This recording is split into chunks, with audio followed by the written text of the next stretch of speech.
about their experiences in the workforce. So I'm going to introduce each of our panelists really quickly to tell you a little bit about them, and then we're just going to get started with our questions. Oops, sorry. The first panelist is Dan. Dan's from the class of 1999. He was in my second class ever at Child's Voice, which is pretty awesome. So he graduated from Washington University in St. Louis. His major was finance and economics. He joined Capital One as a corporate finance rotation program in Washington, D.C. and New York. He's now a credit analyst at Wells Fargo in their rail leasing business. And last year he joined the Child's Voice board, and he's enjoyed giving back to Child's Voice. And he's also on my strategic plan committee, and I'm really grateful for his time. Our next panelist is Alexa, and she's from the class of 2003. She's attending Aurora University, working on a dual master's degree program in social work and business administration. She also has a bachelor's degree in social work.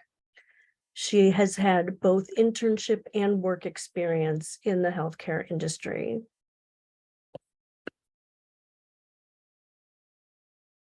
And then next is Teja. He's from the class of 2004. He graduated from Indiana University in 2021 with a dual major of finance and information systems.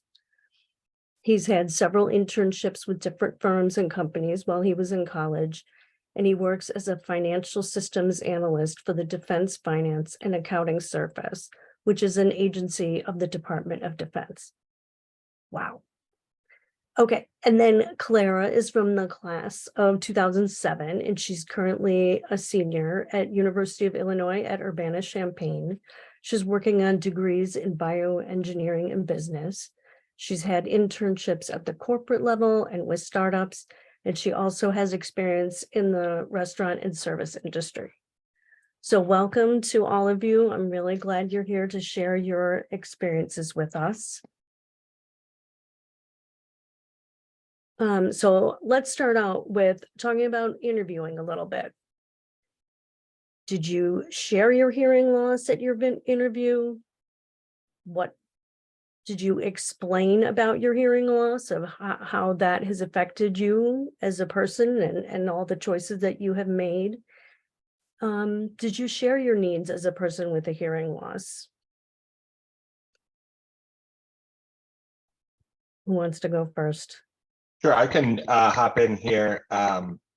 I thank you, Carrie, for hosting this, and I'm excited to see some fellow alums, and I see even people from my class of 99, which is always exciting.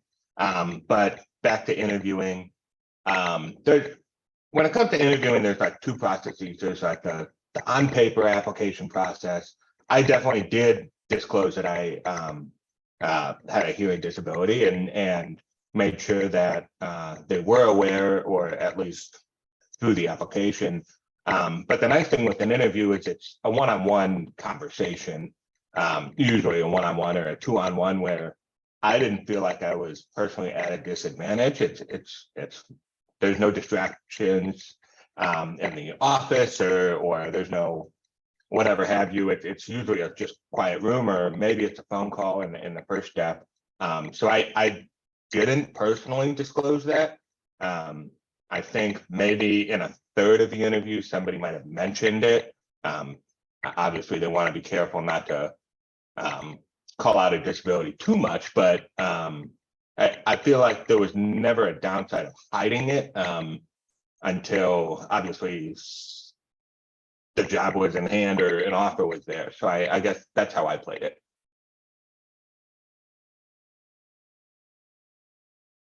I guess I could go too. I had the same experience as Dan. I did a lot of, when I was doing the interviewing process, I didn't really talk about my hearing disability unless they asked like what skills you have, and I actually brought in the hearing loss as a good example why I have good communication skills. I like to listen more than I talk.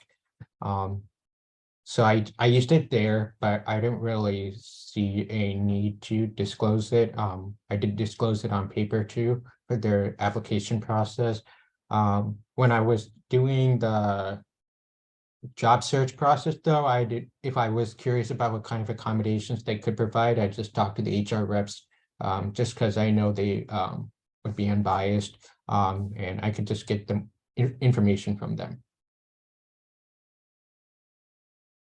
Yeah, I know for my sorry. experience, I have not disclosed it at every job. It depended on the job for me. So again, kind of like Dan and Tasia, putting it on paper application, that's something I've always done. But being in the healthcare industry, masks are still prevalent everywhere we go. So therefore I did mention it, and I would share, like, I don't hear well with the mask because I can't read people's lips. So just asking them to speak up more. That's what I've done, and it's always worked for me. I've never gotten any pushback for it. I try to add a little humor into it, so it makes it more enlightening rather than thinking it's super serious and depressing and stuff, because it's not for me. But depending on the job, my other job outside of my internship, I didn't mention it, I think, until after I was hired, and because I didn't feel the need to. I was working in an area where it was just kind of like, I'm by myself. I'm not really dealing with people much. So the hearing loss hasn't affected that so much. And again, got no pushback for it. Yeah, I think I just like this past year I've been in the interview process coming out of college, and all of the different interview or the different applications, they show that you can disclose whether you have a disability or not, and that ranges from anxiety to blindness to hearing impairment. So it really, I mean, it's all preference. Like, you don't have to disclose that if you don't want to. I think I would sometimes just mix it up and like disclose it or not. But usually I would say, yes, I have a disability. And then in the interviews, like, really, it's only if you get a certain question that you really think you would like to highlight your ability to overcome struggles with hearing impairments. And that is something that usually I would like, maybe if there was something like, what are you proud of? That's when I would say something about that. And then I think really other than that, though, you only need to bring it up if you feel the need to bring it up. So if there's something where you think that it's going to pose an issue or you need some sort of accommodation, that's when it really should come up. Or if you are someone who typically just in any interaction likes to disclose it pretty quickly, that's also up to you as well. Like in the restaurant business, it's a lot more there. If there's like a walkie-talkie or like an earpiece or something like that, which we had when I was working in the restaurant, then that's something where when I realized that was going to be the case, I had to tell them, but I didn't really tell them until like after I was hired, and it was never an issue. We worked our way around it.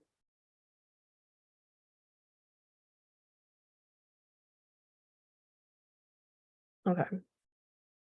Thank you for your answers. That's really interesting. Did you feel, any of you can answer this, did you feel uncomfortable sharing, or was that okay?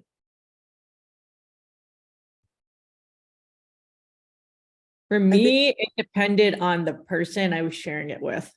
If I was getting along with somebody that during the interview process, or I was really into this place and the conversation was going well, then I felt comfortable sharing. But for me personally, I've never been uncomfortable sharing it with anybody because, it's not something I can control. It's something I've always had. It's normal to me. And I think we're at it's a day and age now where it's just like, it's very common, and this is all that we know. So we accommodate to it pretty well, and we've made it work our whole life. Yeah, I think you said it very well. It's like everyone for the most part gets very used to like disclosing or explaining to people their hearing impairment. So I think you get different, like, I have different like strategies for like, depending on the reason or who I'm talking to, how to bring it up. Just like you had said earlier, like if you have some humor built in, just to like make it just to like let them understand your level of comfort with it, then yeah, I think you just have to like figure out the strategies of how to disclose those kinds of things.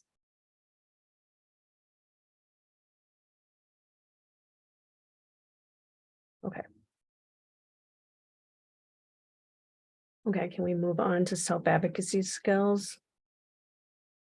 Did I skip something? I'm sorry, hold on. Oh, I thought I skipped something. Sorry. Okay, self-advocacy skills. So I was thinking about this.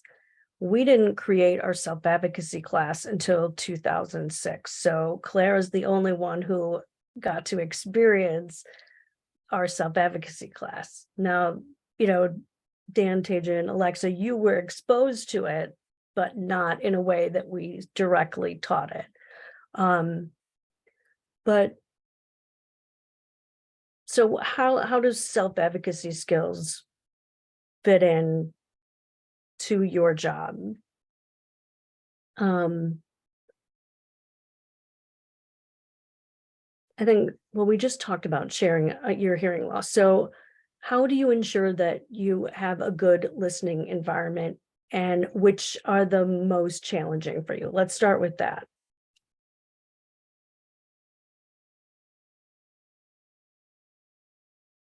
I think it started, at least the clear self-advocacy for me was in college, where I had to choose to sit in the front row. And that did wonders for my grades. Not only just to be there, like you had to be attentive. You weren't sitting in the back row with so many other people. So I feel very fortunate that I pushed myself to just sit in the front row, and that obviously helped the listening, but it was so helpful just to pay attention in class, because college is a place where it is all about self-advocacy. It's going to be where you put the most effort in, you get the most out. So that was I would feel like the beginning, at least in my experience, making that good listening environment. I guess that dragged into work afterwards, just knowing there are things that I'm going to have to do, as painful as it is sometimes, just to make a job easier, to make a listening environment better. I try to take calls more often in a conference room if I can, or sneak out if instead of taking it at my desk. Before I got the new hearing aids, which are like week 3 for me, I dialed in on the phone, whereas Skype calls were through the computer, and people just knew to expect that, because I'd always dial in, because I did have Bluetooth to the phone, but not the computer. I don't know why on the old hearing aids, but small things like that. And if you do it up front, people are happy to accommodate that and understand that, and they are willing to move to a conference room if they know you're going to hop on a call or leave a seat open next to the listening puck on a conference call.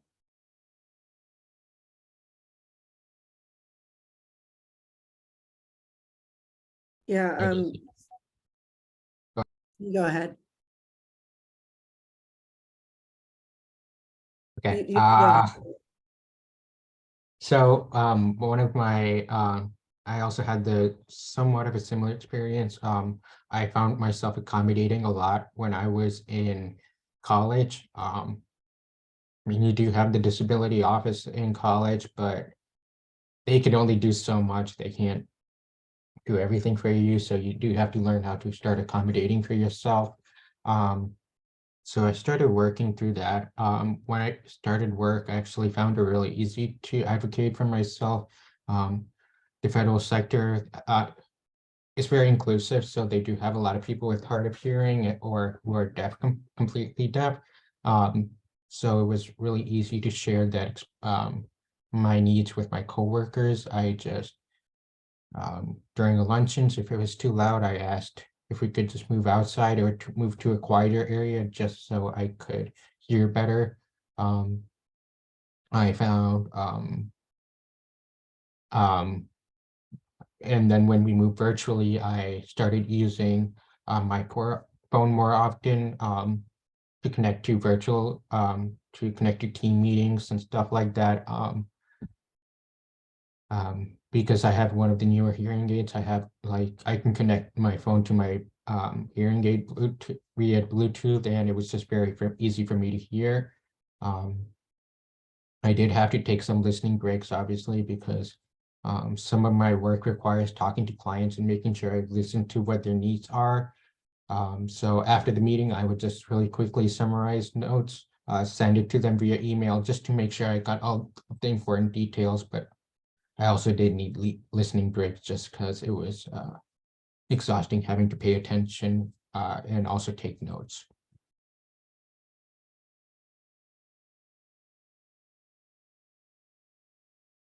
Kind of going off of what everyone else has said, I always take listening breaks because, you know, we have the power to say, if we want to hear, we can. If we don't have to. So I always take advantage of that, especially if where I work in a psychiatric hospital, it's very loud in there, and having to deal with mask and everything, I feel like I have to focus harder to listen. But just kind of the things that I have to listen to all day, people saying they say deer run across the wall when they're not there. I'm like, I'm going to take a listening break. But with that, I definitely do share my hearing loss with my coworkers because I care about my work ethic.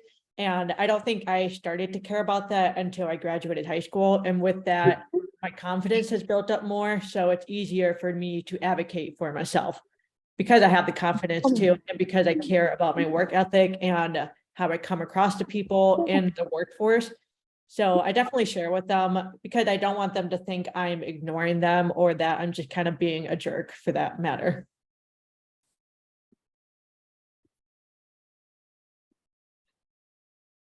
Yeah, I feel like that is the whole work ethic and like your reputation is something that's really important when you're thinking about working with others. You want to make sure that like if there's any sort of misunderstanding that could be there, that like they understand that there is actually an accommodation that might be missing or just some like connection that could be made.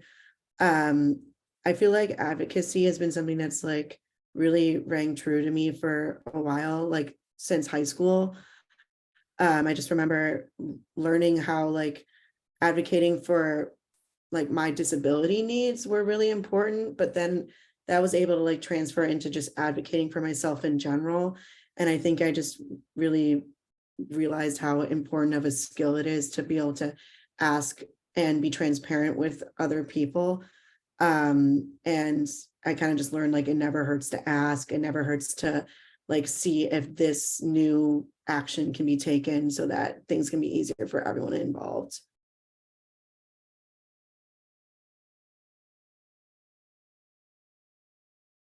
That's great. I'm glad you guys are advocating for yourself.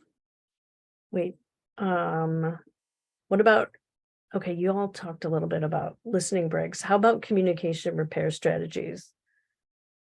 How comfortable are you using those? I did not really know what that is. I had to look it up. I'm going to say I'm not familiar with it. Like asking, what did you say? Can you say that again? Will you say the last bit again for me? Yeah, I mean, I think that is very important, and to be very clear about how it's not, I think sometimes there can be a miscommunication where when you are asking for someone to repeat something, you are like being lazy, you're not really caring about what's being talked about, or you might get some weird looks like, okay, like, did you not hear it like the first time? But I think pushing through that and kind of ignoring that and just saying, nope, this is being very straightforward and true to like your needs, because that is someone else's problem if they are not okay with that. And it's up to you to advocate for yourself and ask for people to repeat themselves or ask for the right place in a loud environment. I've found that like at a restaurant or in a loud like setting, I like to be having my back closest to the wall, with my left ear stronger, so everyone on my left side. And I've told like friends or people who need to know, like, hey, I really would love that seat or I'd like to stand on this side so that I can hear you better.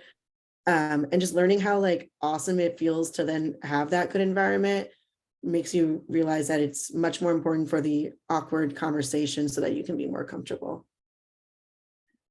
Yeah, I'm like Clara. My left side is a lot stronger, and I do the same thing where I'll be like, can I stand over here or something? So it's really nice when I go to work every day. My supervisor, I remember after a few days, I was like, my left side is stronger.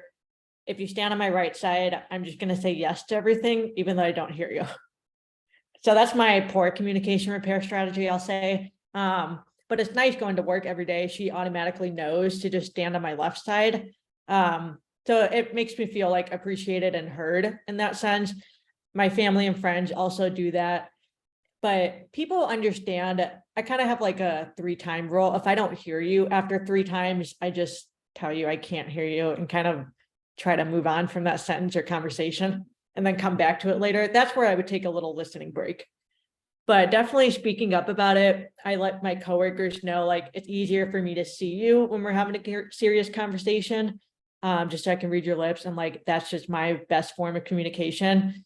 And I don't think I've ever gotten pushback from that.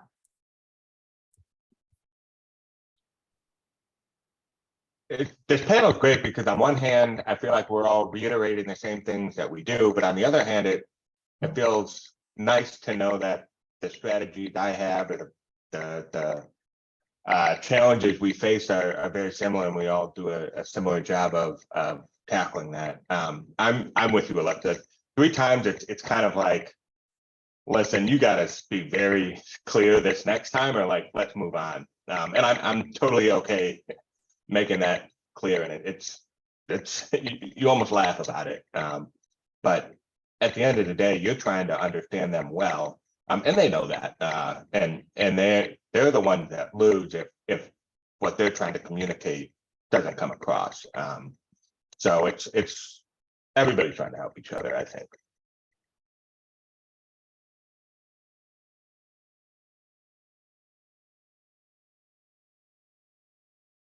What everyone I else said. apologize. I'm sorry. I've got a daughter that wants to be on camera. Walk away. Okay. I'm sorry. Go ahead, Tasha. I was just going to say, yeah, I'm echoing what everyone else said, pretty much, yeah.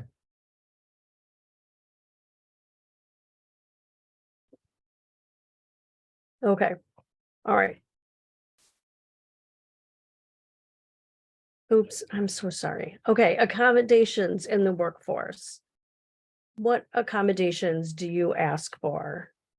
What works best for you? In terms of noise reduction or using some sort of hearing assistive technology, what is most necessary for you to have a good listening environment?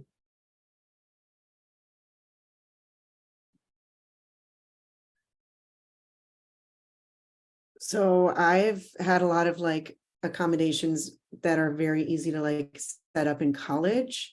And from those, I've like figured out that like captioning in Zooms is great.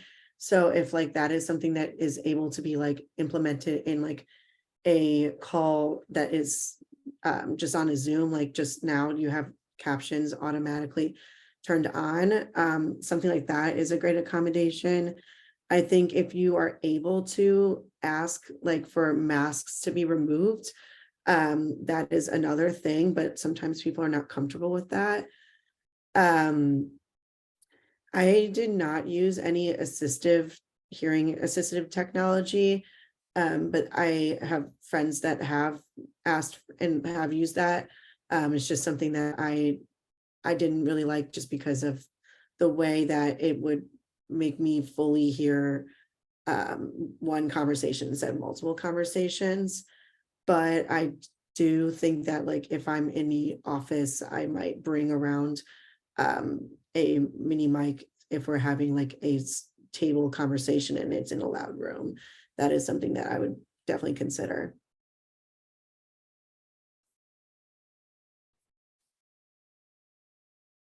On some conference calls, I enter a big conference room and it's like, I feel like even in the last 5 years, the technology's gotten just so much better.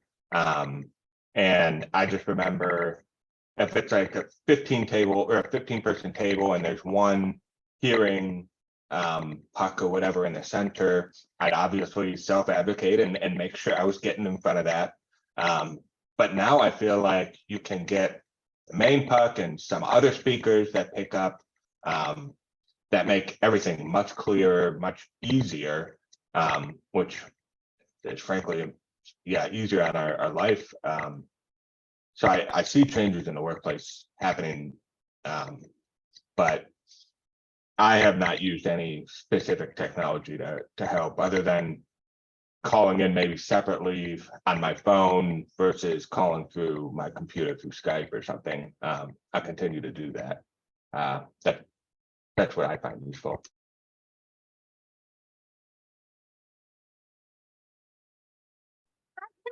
A quick question. Mhm. Sorry, it's Carrie Groth, Emmy's mom. I'm sorry. I thought that this is something Emmy could benefit from. Is this a call Emmy shouldn't be on? No, no. I mean, this is more about the workplace and being an adult with a hearing loss, but this is, they're going to be talking about different accommodations and different things that might be helpful for her later on. Okay, Emmy's a little bit confused. I was in the middle of putting my little guy to bed, and she said that you paused the presentation to connect, and you said that there was a little kid on or something. She said I said I paused because my daughter was trying to get on. That's all. her daughter was trying to get on. Emmy. Okay, I'm sorry. I wanted to clarify because I thought that this would be very beneficial for Emmy. So I'm going to turn off the video and mute, and then I'm going to let her continue watching while I put my little guy to bed. So thank you. I just wanted to double Okay. check. Thank you so very That's much. okay. All right, thanks. Okay, where were we? Talking about hearing assistive technology accommodations. Yeah, I guess I could go next. So like I said, the federal sector is very inclusive, so they do provide a lot of services for people hard of hearing and deaf. So I do use closed captioning a lot when I'm at team meetings, especially when I need to pay attention. It helps a lot. I know team meetings, especially, they provide a transcript after the meeting. So I use that sometimes just to gather my thoughts and make sure I captured all the important details. Oh, wait, how do they do that? How do they give you a transcript? I think once you when you stop recording, it saves the transcript to the Okay. meeting you're on. It attaches like a transcript, and then you can share that with other people and things like that. Okay, that's really cool. I also use cards. I don't know what the acronym is, but it's like closed captioning for larger meetings. So my agency, whenever like we have big group meetings where everyone from the organization should attend, I just sorry, I'm trying to gather my thoughts. I just use that alongside just listening to the presentation, just because it's easier to do that. Sometimes the audio, the a person typing is a little off, but you get the gist of the idea, and that's what's important. I do use the Bluetooth hearing aid during virtual meetings, and then when I'm in like luncheons or networking sessions, I do use that group setting on my hearing devices, just because it reduces the background noise. I don't use it, but I know that there's also CTS, which is caption telephone service, where they give you a phone with a I think closed captioning available on the screen. And that's available, and then I know that some places use, especially in the, I'm sure Alexa can speak on it, but some industries also do sign language interpreters. They provide that as well.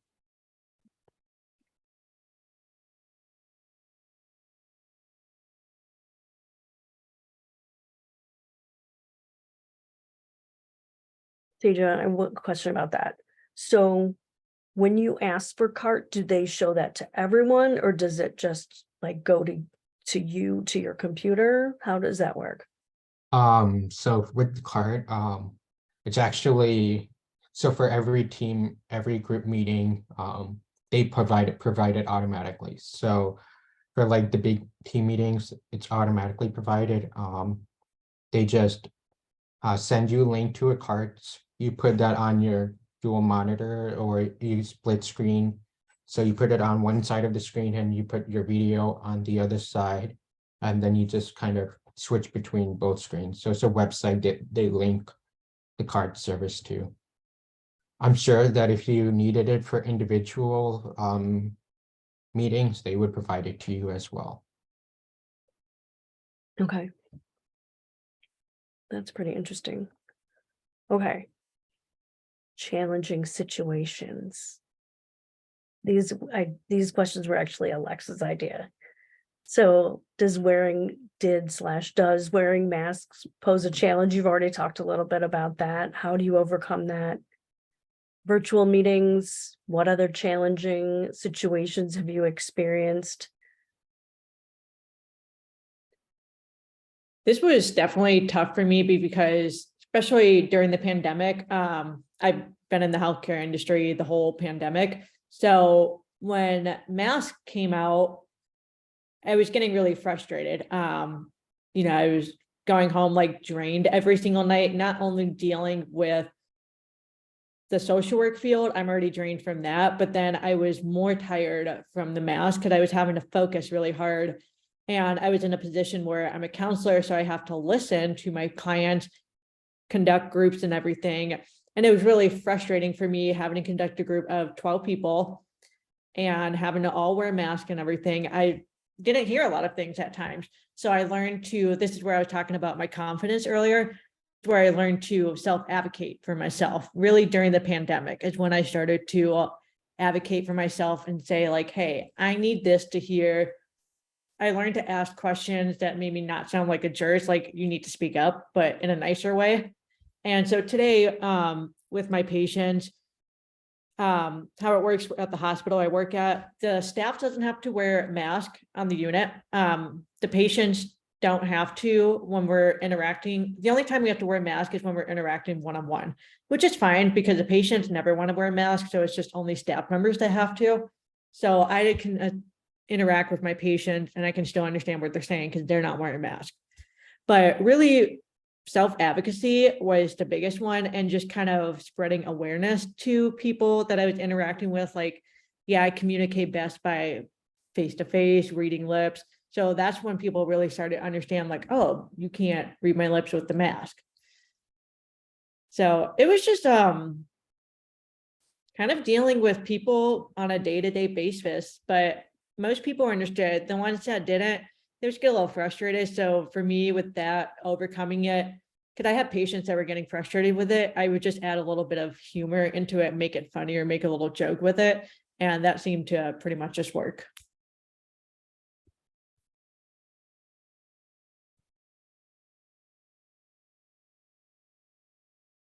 Yeah, I had trouble listening to when people had masks on, especially when I was in college. It was really physically exhausting listening to other people, especially with like big settings when everyone was wearing masks. It was hard to hear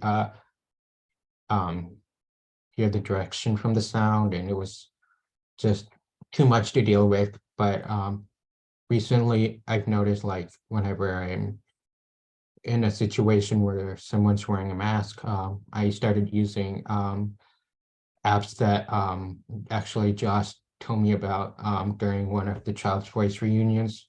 So he mentioned caption and live transcribe. So if you're in a one-to-one in-person meeting with someone, live transcribe provides the captions for like voice, it's basically voice to text. And then caption is good for if you're on a phone call with someone. It just provides that extra assistance during the call.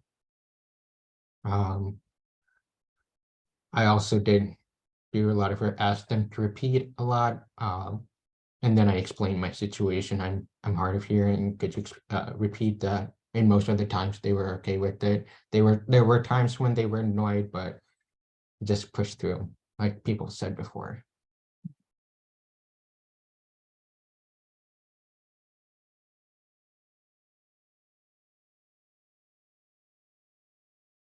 Claire, I was thinking about restaurant situations. Were those really difficult to hear in, like taking people's orders? Yeah, so I was a host. This was in high school. I worked at restaurants where I was not able to serve because I was underage. But being a host, I did have some, a lot of times I realized when you're working in the restaurant, people are hungry and a little bit less patient. So they are more likely to be snappy and not really want to repeat themselves. And the radio situation was difficult at times because like it was really hard to hear people in the radio, even though it was working. And also I would do phone calls for taking in orders on the phone. It was a lot.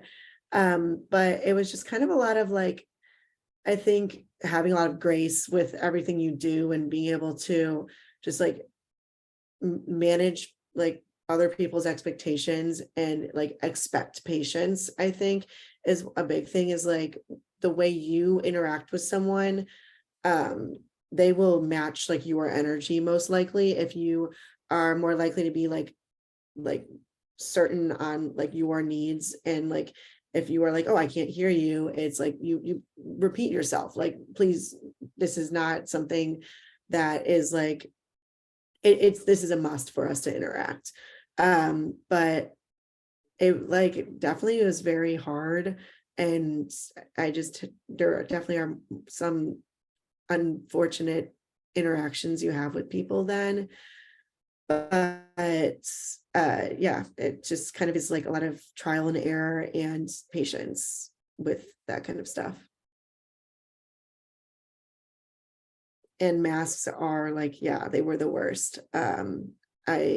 Especially on top of accents, a lot of like professors in classes will have really strong accents, and that is it was just can be a disaster at times. But I was able to work out like accommodations with microphones and attempted doing the clear masks, but a lot of people did not want to do clear masks because they're not as effective.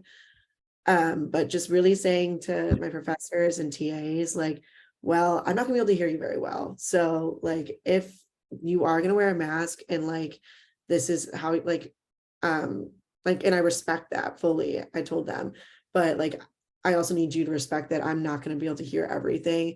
And if I ask you to repeat something, like, please do, and please speak as clearly and loudly as you can for things. What kind of microphone did you use? Like a mini mic? So like the school would provide microphones for the front of the class, and it was more of a microphone that like was for all students, and all Like a students, sound field system? a sound system. And I would also like say in emails, like, by the way, other students love this too. Like they can hear you so much better as well, because masks were bad for everyone for the most part, just a lot worse for us. But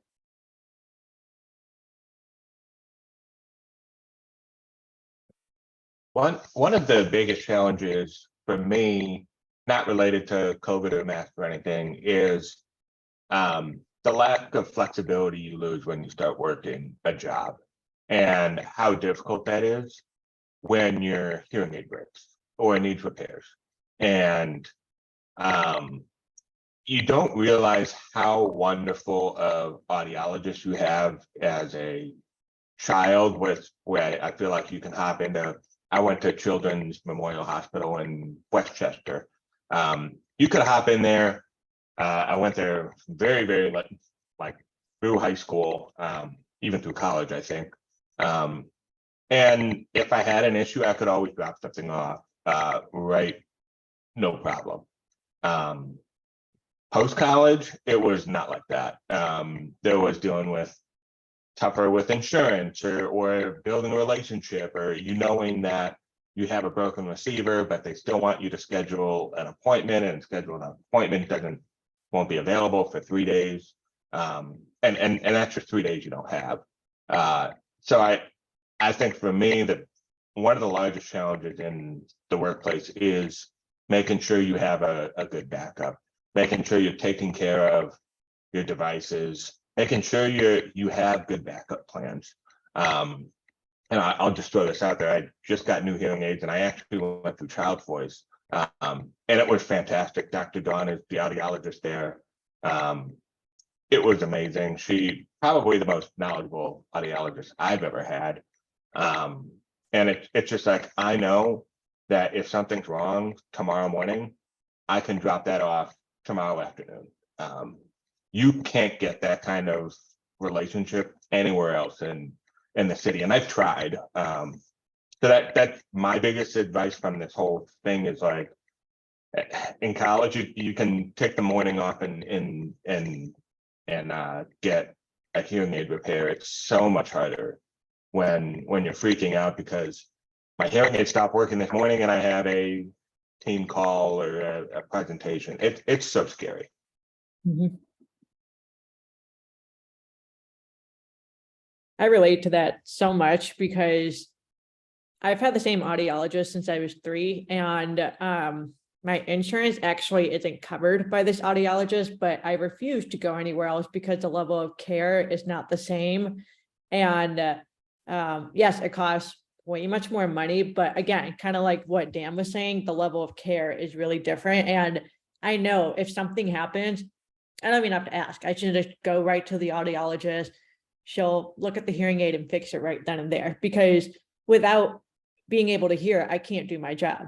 So therefore, I'm willing to do whatever it takes to hear. And even if it means, not having my hearing aids covered under insurance, I still get that quality of care that I can't find anywhere else. Personally, for me, I have a very hard time finding another trusted, knowledgeable audiologist. This actually reminds me of one time, sorry. One time over the summer, my hearing aid went dead and I did not have any extra batteries. And that was something that I think was a big learning curve, because I realized that can never ever happen again, even though we've all had many situations like that, and it still somehow finds its way to happen again. But I was very lucky to figure out that Lurie Children's Hospital, there was like an outpatient center literally right across the street from where I was working, and I was able to like beg them for a pack of batteries, and they were like really awesome about it. But I guess just knowing like that even that is a resource, if you work with Lurie Children's, or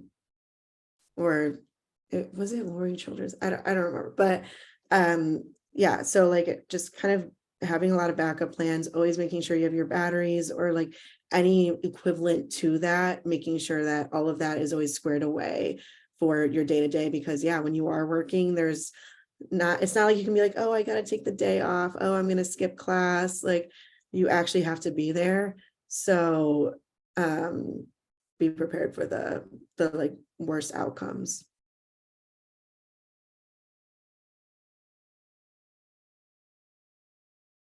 So I don't mean to butt in. I was gonna share that I definitely agree with Alexa a lot there. I was able to get the best of both worlds in terms of my audiologist actually travel to Tampa, Florida every 3 months, and I'm able to have a copay that's the lowest I've ever seen. So it's been a great way to work remotely for a week and at sunny Florida and have a cheap audiologist at the same time, plus someone that I really trust, and she does a great job. So it's awesome. Thank you, Josh. Okay. Okay, social skills. Let's talk about social skills. How do you make new connections and friends? Has that been challenging for you? I think you're all very outgoing people, so I don't no, Teja? No, I'm more of a really introverted. I did read it, I did find it nice that most of my coworkers work virtually when I started, so I didn't really have to interact with a lot of people, but I realized that if you want to get, want to improve yourself, you have to keep working on making connections and friends. I found it really helpful to focus on mood and then intelligence. So working on like a friendly connection, just asking how someone's day was, trying to find a common interest with someone first, helps build a bridge between you two, and then you can start having conversations about more important things, or if you need to network with someone, you can talk about what you need to talk about, but just establishing like a friendly face helps first with that.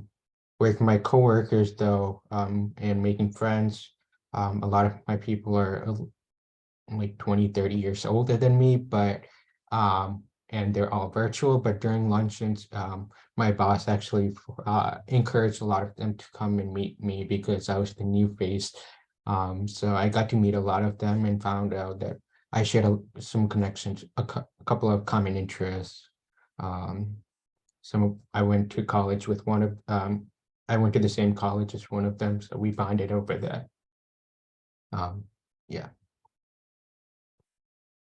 I also have a book for introverts if anyone's interested. It helps with like networking if you're an introvert. You should drop it in the channel. Yeah, I was gonna say, put that in the chat. For Oh, oh, go you ahead. You go ahead. I'll go next. Networking is the bane of my existence. I do not like going to networking events whatsoever. To go into a loud room, you don't know people's names, and I do the worst job of like meeting somebody new. I'm like trying to focus on what they're trying to say. They say their name. I don't remember it 20 seconds later. It is very, very tough. And quite frankly, I haven't had a successful solution yet. I guess it's really start small. Try to, you're not going to pick up 10 friends and 10 names and 10 great connections. You're going to pick up 2 or 3 at each event, and you might see them at the next, and you feel comfortable enough to kind of piggyback off their conversations a little bit, kind of how work goes a little bit. I have a handful of close friends at work that kind of back me up when I'm growing my social skills or social circle. But it's really tough. It's really tough. Tough as it is in college. It's just as tough in work. I would totally agree with you that networking is usually really bad.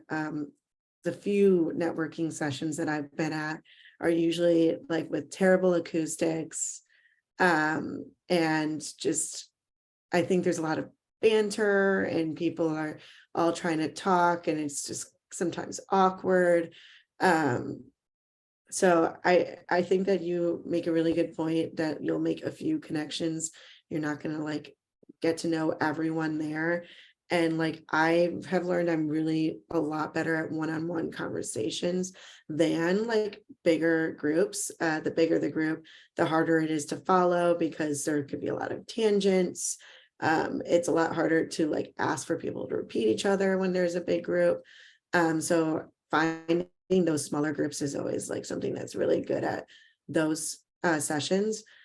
In terms of getting to know other people in the office, I found that like we're reaching out to people to do coffee chats was really great. Like when you start somewhere, that, or I haven't been anywhere for a really long time, so that's not the case for me. But like when I started somewhere, I just met a bunch of people and we would do coffee chats. And those were awesome because one-on-ones are great to get to know them just individually. And then you also learn like what environments are great to like get yourself talking to them, because there were some coffee chats that were actually in a cafe, and that was actually horrible because it's loud in there. And I was really struggling to keep up with the conversations. So then I learned to suggest different places that were better for our conversation to flow.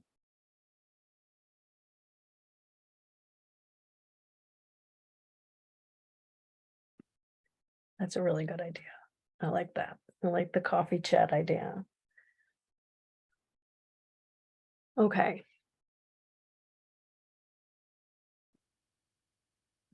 Oh, here we go. Learning experiences and funny stories. Now, besides just the panelists, there are several other older alumni on here. So if you have a good story, feel free to share. It could be good or bad. I don't care. Tell me a good story of something that you didn't understand or some interesting thing that happened.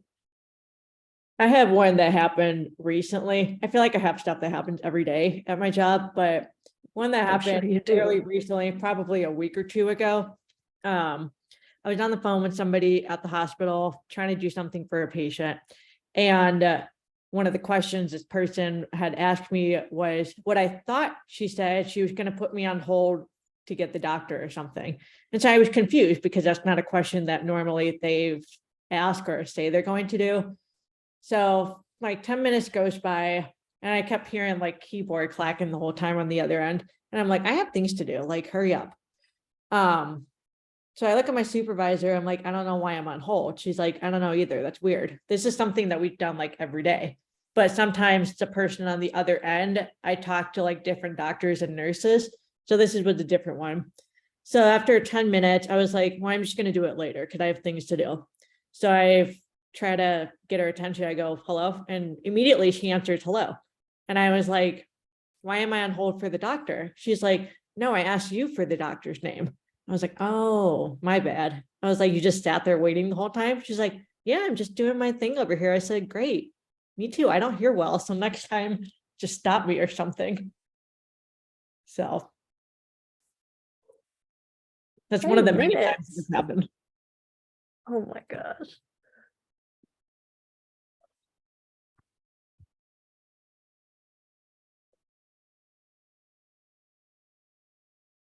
I could go next, I guess.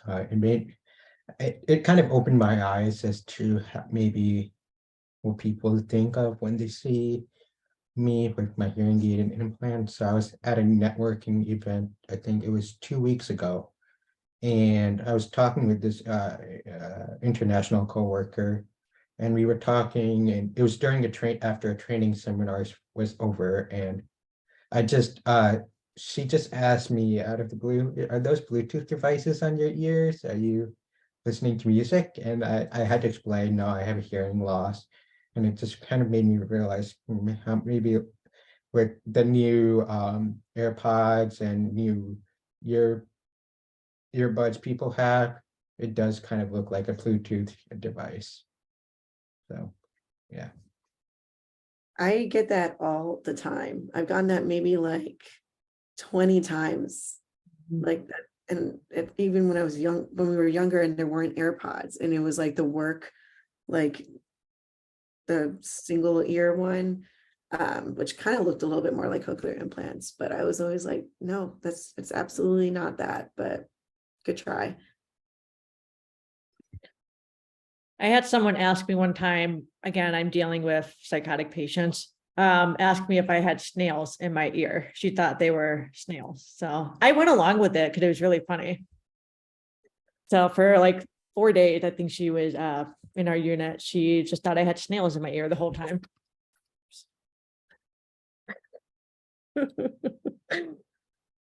Oh, Yeah, it's pretty funny. I think for me, the biggest thing that I share all the time is people ask me if I have an accent. So I was kind of playing around with it. I'm just, it was asking where they think I'm from. No, it was say London or the United Kingdom. So I just go around with it and say, I just moved here, recently. But that's by far the number one thing that people ask me. So I guess it's just a good conversation starter too, and it kind of helps us stand out if you kind of, play around with it really lightly. I think it's a great conversation starter for sure. So Yeah, it makes it a little more fun.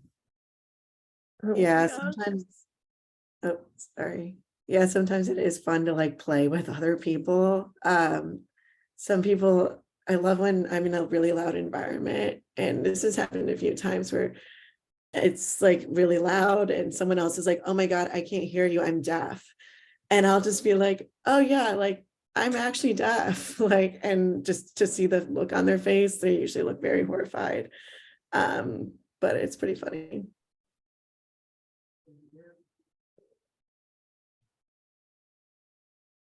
Oh my gosh, does anybody else have any good stories for me? I guess my boss took advantage of the fact that I was deaf once. I tend to mute my hearing aid and implant while I'm in a Teams meeting, just so I'm not listening to background noise while I'm in the in a Teams meeting. This happened while I was at work. I was talking to someone who was not at the location office, so I had to hop on a call, and he knows that I always turn off my hearing aid and implant, so he'll always sneak up behind me and scare me.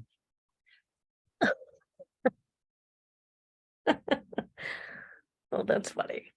I kind of do the same thing. I keep my implants off pretty much these days. I keep them off pretty much every single hour except for like 2 or 3 hours of my day. I work, 8:30 to 5. I have them off except for meetings. I just get to work in peace, or I listen to music with my Bluetooth, or I just stay managing and work in silence. It's pretty peaceful. So yeah, a lot of the times my coworkers will come up and tag me in the shoulder. They're like, they're waving their arms, and it's just I mean, it's just pretty lighthearted. It's very funny. So just go come out. That's funny. Okay. What's next? Questions. Oh, I saw Sejal had a question. Hi everyone, this is Sejal, and I have Shiveen Hi, here Sejal. with me, who Hi, is Shabane. Hi. So Shiveen is 15 and he wears bilateral cochlear implants. So I have a question, and I'm also in HR. So the questions that I'm going to ask the panelist is I'm wearing two hats right now, as a mother and also as someone who works in HR exclusively on accommodations. So my first question was, when you all wanted these accommodations, did you exclusively work with your HR point of contact, and did you get your accommodations in writing?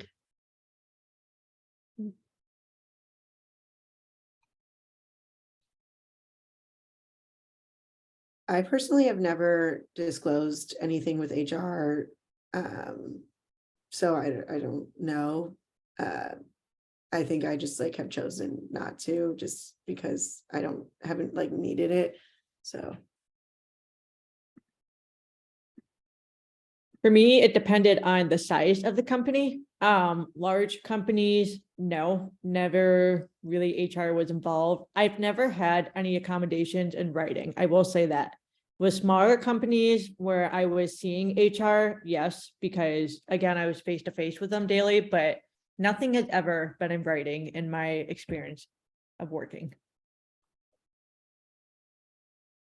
Same with me. I think obviously in the job application process, I disclosed it to HR or the job application. I don't know if my actual boss saw that, but I just worked directly with him. Though if he wasn't willing to work with something, or said, Dan, it's really annoying that you prefer a quiet spot to take calls. I don't know, but at that point, I certainly would try to involve HR to make it easier. But thankfully, I haven't needed to do that. Teja, how about you? I'm pretty sure with the federal practice, you probably had to get all of this in writing. Actually, no, because it was like for the card services and card services, since it was there were a lot of people that were hard of hearing or deaf, they just gave the card service to link to everyone.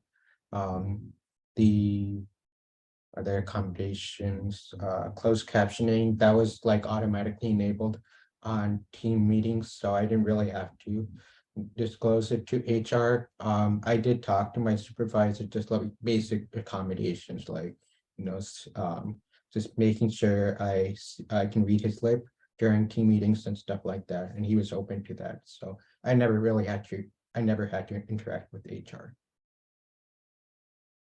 So a Really quick interesting. follow-up question on that. When you said in writing, the accommodations in writing, do you mean documenting my hearing impaired in writing to the employer, or documenting the accommodations in writing?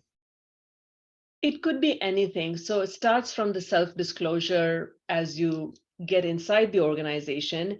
And then as you progress for your performance appraisals, do you have that in writing? So for instance, if somebody, says that, well, I told Dan to do XYZ, but he did ABC. And at that point, did you think that, oh, if I had this in writing that, I need certain reputations or I need this level of support, it would have benefited my performance appraisal, but, I never disclosed this, so too bad. I mean, did you ever have that regret? That's a really good question. I never had that regret, but I would hope using self-advocacy, like, we don't wait till things get more out of hand. It's recognizing my work is suffering, or if somebody says that my work is suffering, and we can say it's due to the friction that hearing loss causes, that'd be top of mind and a priority. And I guess I would never let it get to a point where I wish I had something in writing from before. Mm-hmm. Got it. And if I may ask one more question, Carrie, for all of you, when you are going to the audiologist, do you typically let your team members know that you'll be gone for 4 hours, 5 hours, again, depending how far you are? And do they expect that you would take this time as your PTO time, or are they very flexible, very inclusive, and kind of, allow you this level of flexibility to go and do your thing for 4 or 5 hours? I mean, that's an excellent question. I actually don't use PTO. I work, since I work 8:30 East, 8:30 Central. I go first in the morning, 8 a.m. Eastern. So I go for an hour and I'm back before work. That's how I've always done it. Just kind of in a very particular situation, but that's an awesome question. So I think I would assume I never actually gone during work, so I guess that's a question that I would ask my boss as well. So yeah, I actually don't have an answer to that question. So that's cool. I also really like that question. My place of employment now, they are very accommodating, and I can stay on the clock, or my internship, I can still have my hours tracked. But I remember when I was working at my place of employment in Louisiana, where I worked for 4 years, there were several times where I had to go to the audiologist, again, for a couple hours, and my boss would make me clock out, so I wasn't paid for that time. But I really think, like, that you brought that up, because going forward now, that is something I'm going to ask and get everything in writing, because I feel that is a way of protecting us, but also from an administrative standpoint, it protects the company. Again, any liability issues, it's a clear differentiation, but also it's a way of, for me, preventative measure for wrongful termination. So I do appreciate your questions. That's the best question I've heard. So yeah. That's all. This has been so good for me. And I know Shivan and I, we have been doing the eye contact and, kind of agreeing to so many of the things that you all have said. So thank you so much, all of you. You guys are all wonderful. I've already sent you some LinkedIn invites. I want to follow your career journey. You are all such great inspirations for us. So thank you. Thank you. Look forward to you Thank you. joining the next panel, Sejal. That's right. That's right. Oh my gosh. Well, it's so great to see you. Oh my gosh. Thank you for your questions, Sejal. Does anyone else have any other questions?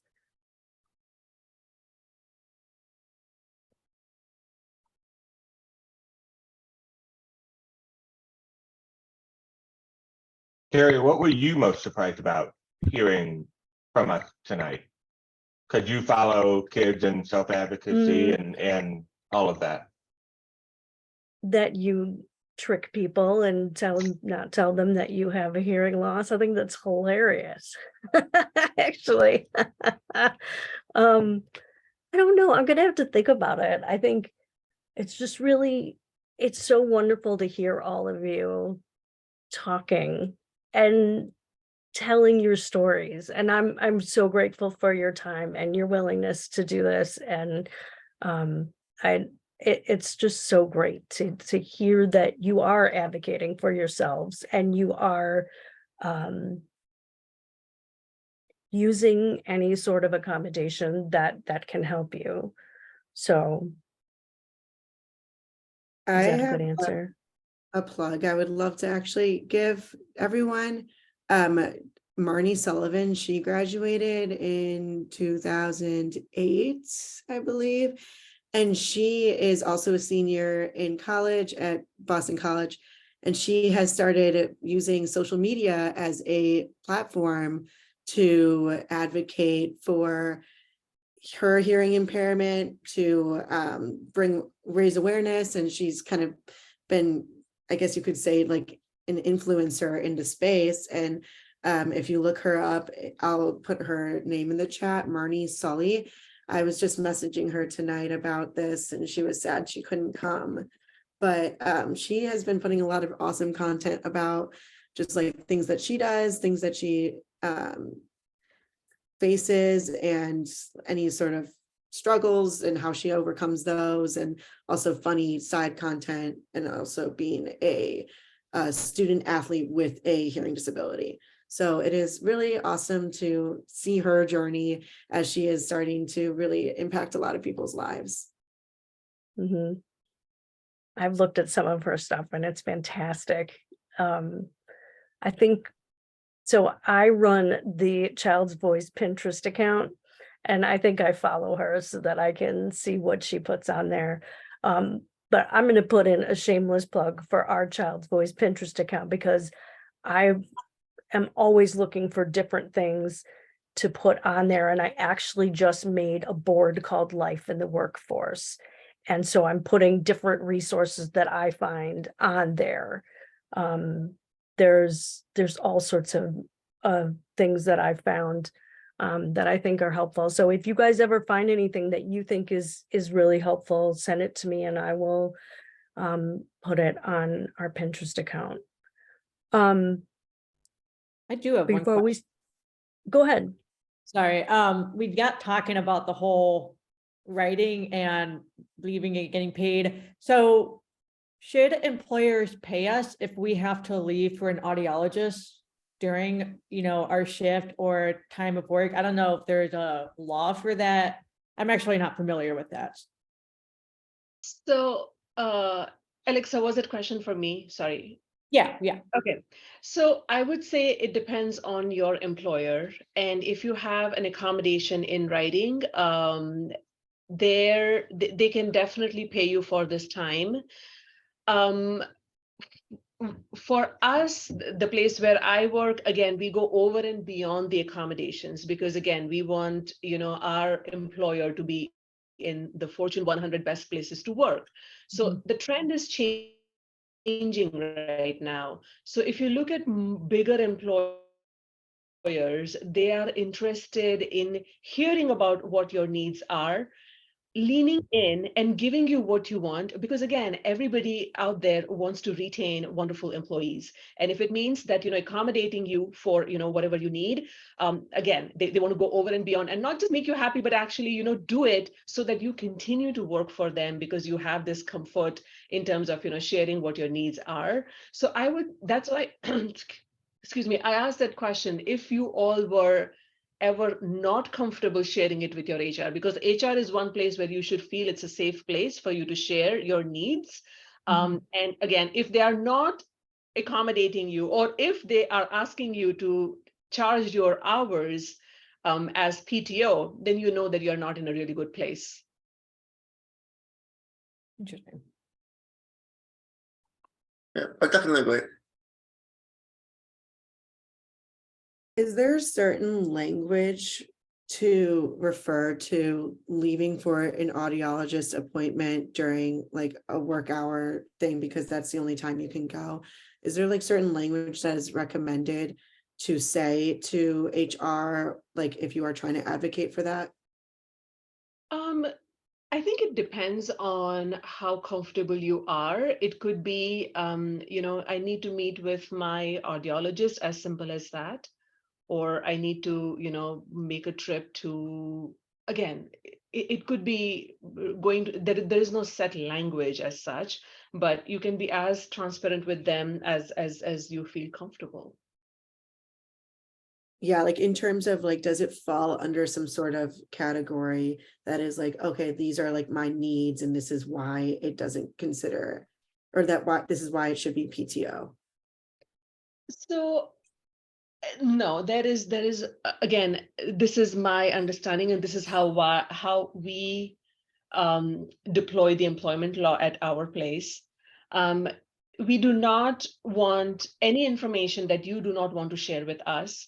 There are no codes as such that you will need to use in order to qualify for this time off.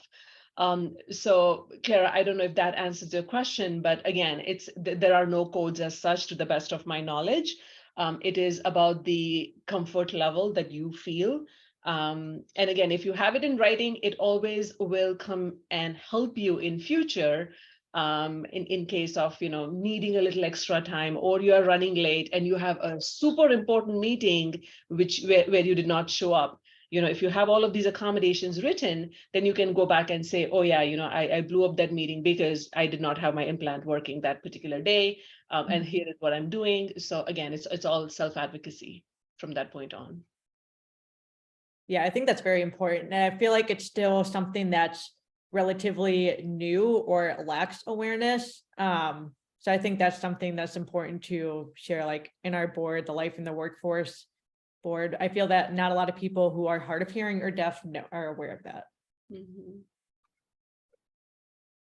Yeah, I will say because I'm in the federal sector, it's law, it's written down, that if a employee needs to get medical treatment, they can use sick leave. So the code would be sick leave. You would just tell I would just tell my supervisor.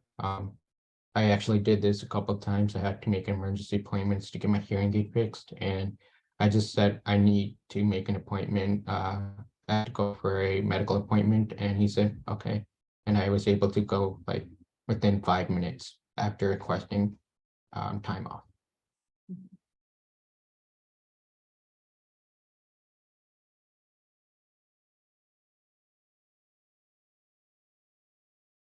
Well, I'm glad you were here to chat with us about that, Sejal. That's very helpful information. Of course. Might need to have you do some sort of session for our alumni, actually. Let me write that down. Okay. This has been fantastic. Thank you all so much. I want to just show you really quickly. I shared the presentation link and I put